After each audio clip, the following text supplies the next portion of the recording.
இவ பாக்குறதுக்கு எவ்வளவு அழகா கியூட்டா இருக்கா.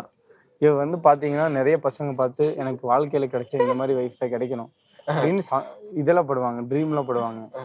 ஆனா இவரை கட்டிக்கிட்டு படுற பாடு எனக்கு மட்டும்தான் தெரியும்.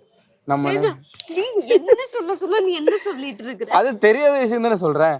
யாரும் வந்து அந்த don't judge book by its cover அந்த மாதிரி. நீ வாயை மூடி. சோ அதுல நல்ல விஷயங்கள் இருக்கு, கெட்ட விஷயங்கள் இருக்கு.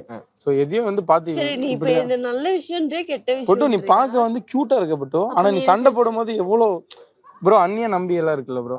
அன்னியன் அம்பி அண்ட் இன்னொன்னு ரெமோ. இந்த 3 கேரக்டர் வந்து ஃபீமேல்ல ஃபீமேல் வெர்ஷன் கொண்டு வந்தா இவளுக்கு மட்டும் இல்ல எல்லா பொண்ணுங்களுக்கும் பொருந்தும். நம்மளுக்கு அன்னியன் வந்துருச்சு பாருங்க.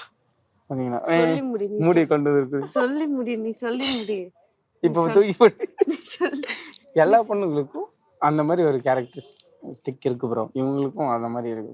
ஓகே, அவ்வளவுதான். அது தெரியும். அது வந்து யாருக்கும் தெரியாது, எனக்கு மட்டும்தான் அந்த முகம் தெரியும். ஓகே சரி, உங்க 2 பேரிடம் காதல் கதையை என்கிட்ட சொல்லுங்க. எங்களுக்கு வந்து இப்போ அடுத்த ஸ்பாட்ல 2 பேரும் மாறி மாறி சின்ன லவ் ப்ரொபோசல் ஒன்று பண்றீங்க. Love proposal. ஓகே, நான் உன்னை ஃபர்ஸ்ட் டே பார்த்தப்போ, உன்னை ஃபர்ஸ்ட் டைம் உன்னை லவ் பண்ணப்போ எவ்வளோ லவ் ஃபீல் ஆச்சோ அதே லவ் தான் எனக்கு இப்பவும் இருக்கு, எப்பவும் இருக்கும். வயசானதுக்கப்புறம் தாத்தா பாட்டி ஆனதுக்கப்புறமும் அதே லவ் எனக்கு இருக்கும். சரியா?